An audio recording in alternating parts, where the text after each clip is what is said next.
The college experience is one that initiates a series of anxious and excited questions for most. Will you get along with your roommate? Will you do well in classes? What about your future career? But for some students, there is yet another worry in mind. Will I even be able to get around my campus? But for disabled students, this is just one of many concerns in navigating college life. According to the Center for Educational Statistics, that's more than 700,000 undergraduates on college campuses across the United States.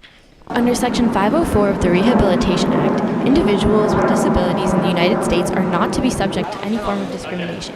This includes exclusion from participation in or benefits of any program receiving federal assistance, like USC. In compliance with the law, USC provides accommodations through the Disability Services and Programs Department.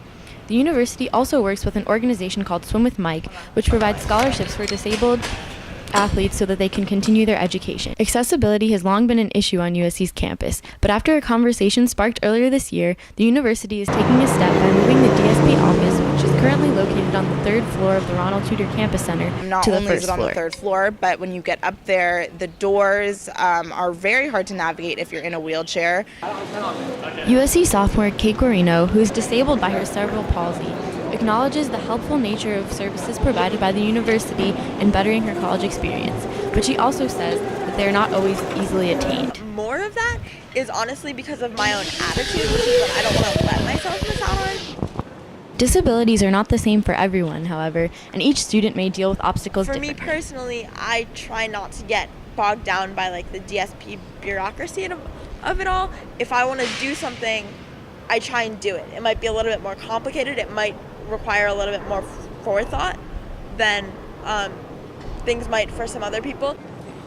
In the fall, the undergraduate student government held an event that allowed students to voice their opinions on improving the When issue these on students campus. did come up to us, they expressed a variety of different concerns, ranging from the resources that are available to students in terms of test-taking environments, if they need extra time or if they need a certain environment, and how perhaps the professors aren't necessarily as lenient as they could be in that regard. We also had students with physical disabilities that said they couldn't even get to class when the elevator was broken. The event was inspired by USC sophomore Zach Wentz, who presented his case for improving accessibility on campus to USG President Rini Sampath. Wentz, an economics major and former tennis player, is a recipient of the Swim with Mike scholarship. He was paralyzed from the chest down 6 years ago and is now mobile with the help of a wheelchair. In his presentation, Wentz pointed out the lack of accessibility for disabled students to buildings and classrooms, as well as athletic facilities such as the Coliseum and tennis stadium. He's not the only athlete or student to have an We experience really like this. have this motto of this Trojan family, which I wholeheartedly believe in, and a lot of students at other universities don't have this concept to rely on, but it's so real and it's so true, and we need to make sure that everyone, despite their disability, ability, academic level, where they come from, their economic status, regardless of all of that, we're all part of this Trojan family. The USG is still working with the university to improve all aspects of the issue, from wheelchair basketball events to proposals for housing and campus renovation.